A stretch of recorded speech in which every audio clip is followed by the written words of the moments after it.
In today's video, I will teach you how to change layer modes in GIMP. Let's get started.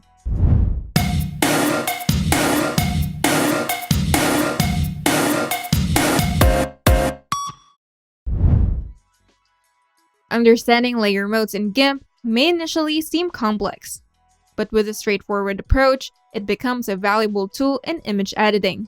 Here's an in-depth guide on how to change the layer modes in GIMP. First, let's learn about the basics of layers. Let's start with the concept of layers.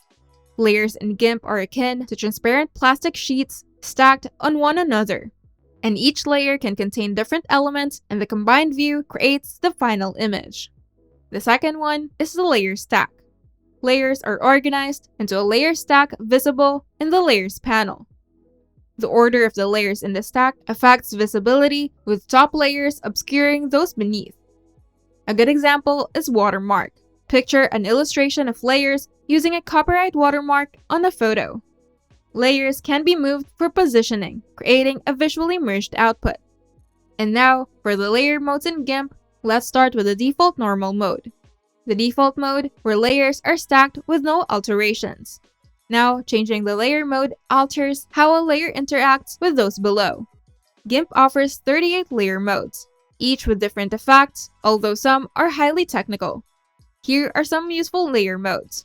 Screen, multiply, and overlay layer modes are useful for creating transparent overlays.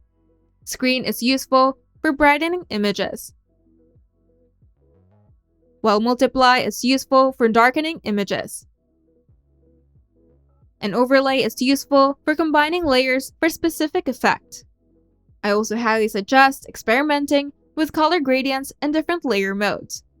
The effect depends on the desired outcome, allowing for creative exploration. Now, here's how to change the layer modes. Select the desired layer in the Layers panel, then open the Mode drop-down menu. Then choose the preferred layer mode from the list.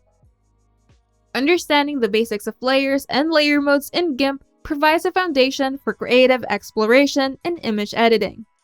The ability to manipulate how layers interact opens up possibilities for various effects, making the editing process more dynamic and versatile.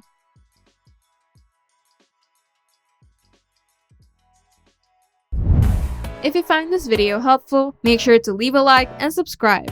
And if you want to see more tutorials, turn on the notification bell to get notified whenever we upload new videos.